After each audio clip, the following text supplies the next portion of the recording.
नमस्कार, स्वागत है आपका इंडिया न्यूज 28 में। ये बात करते हैं मध्य प्रदेश की कुछ खास खबरों की।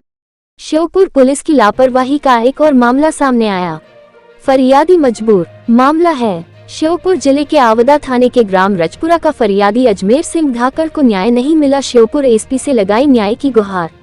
मामला कुछ दिनों पहले का है। फरियादी अजमेर सिंह धाकड़ को रजपुरा निवासी राजेश धानुक, जसवंत धानुक, लज्जावती धानुक और उसके परिवार ने घर में बंधक बना लिया और अजमेर सिंह की पिटाई कर दी। उसको 2 घंटे बंधक बनाया गया और पीटा गया।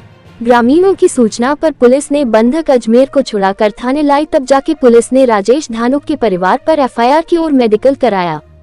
जब मामला शांत हुआ तो 2 दिन के बाद राजेश धानुक का परिवार हरिजन थाने पहुंचकर झूठा छेड़छाड़ का मुकदमा दर्ज करने की धमकी देते हुए हरिजन थाने में अजमेर धाकड़ के खिलाफ हरिजन एक्ट में मामला दर्ज करा दिया।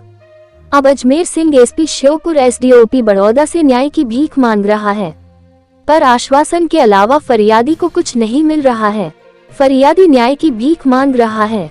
श्योपुर से संवाददाता नौशाद अहमद कुरैशी की रिपोर्ट। और ये आदमी हमें बार बार मुरैना के आदमियों की मारने की धमकी देता है जान से। आज ये मुश्किल से पकड़ा गया है। इसके कुछ साथी भाग चुके हैं, ये फरार हो चुके हैं इसके कुछ आदमी, और इसको हमने पकड़ रखा है, घर पे ही हमने बैठा रखा है। ये मेरी फैमिली है जिनके साथ इन लोगों ने मारपीट की है, और मेरी बीवी और मेरी माँ के साथ इन्होंने बदतमीजी की है। ये मुरैना का रहने वाला धाकड़ है। इसने आके 10-15 आदमियों के साथ आके इसने मेरे घर वालों के साथ बदतमीजी की है। मेरी बीवी के, मेरी माँ के कपड़े फाड़े हैं। उनको बचाने के लिए मेरे जीजाजी पहुंचे तो उनके ऊपर भी हमला किया है। और जब बाद में मुझे पता चला तो मैं भग के आया तो इन्होंने मुझे भी मारा है, पीटा है। ये वो आदमी है जिसकी आप शक्ल देख रहे हो। देखो इस आदमी को गौर से। ये मेरी वाइफ है। इसके लिए देखो कपड़े फटे हुए हैं। देखो ये कपड़े फटे हुए हैं इसके। आपका क्या नाम है, क्या समस्या आपकी? मेरा नाम अजमेर सिंह धाकड़ है। कहाँ के निवासी हो? रजपुरा सुनसुवाड़े के। क्या हादसा हो गया आपके संग, बताइए। मैं अपने घर से आ रहा था जी। मोटरसाइकिल से, तो मुझे ये नहीं पता था कि ये जसवंत का घर है। उसमें मंगला आदिवासी घुरा। मैंने उसको देखकर आवाज़ लगाई, मंगला बाहर आ गया। तो मंगला से कहा मैंने कि मंगला भाई मेरे पैसे कब मिलेंगे? तो मंगला ने कहा कि शाम को लड़का आ जाओ, जब तुझे पैसे हम दिलवा देंगे या सवेरे मिल जाएंगे। इतने में जसवंत, लज्जावती, उनका लड़का राजेश आके मेरे को मोटरसाइकिल से पटक लिया और मारते हुए अपने घर में ले जाके बंधक बना के मेरे को बहुत मारा, चप्पल से और लातों से, डंडों से।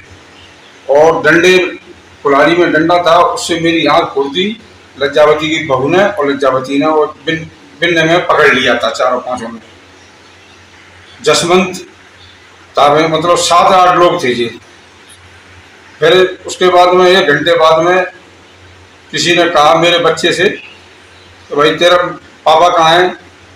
तो वे गांव में गए हैं। तो गांव में नहीं गए, लज्जावती के यहाँ पर बंदी बना के मारपीट कर रहे हैं उनकी। तब मेरा बच्चा भागा वहाँ से, तो चौकी में पहुँचा। तो चौकी वाले वहाँ से, आपदा थाने की चौकी वाले वहाँ से आए हैं, तो मेरे को छुड़ा के ले गए हैं। और फिर मैं आपदा थाने में पहुँचा हूँ, तो मुझे वहाँ बैठा रहा है। बैठाने के बाद में फिर भी एफआईआर की है, एफआईआर की है। वो जो मैंने एफआईआर करवाई उस पर कोई कार्रवाई नहीं की जा रही है। अब मुझको धमकी देकर हरिजन थाने वालों ने मेरे ऊपर हरिजन एक्ट लगा दिया है। अब बोलो सर मैं कहाँ जाऊँ? और मैंने एसपी को आवेदन दे दिया और एसडीओपी साहब पे मैंने आवेदन दे दिया, और मैंने 181 पे भी कॉल कर दी। बड़े भार के मेरे सामने ही चिल्ला रहे कि इसके ऊपर झूठा हरिजन एक्ट लगाना है, इसको जेल में डाल के चढ़ाना है। अब मेरी गुजारिश है, इसका मुझे न्याय मिलना चाहिए सर।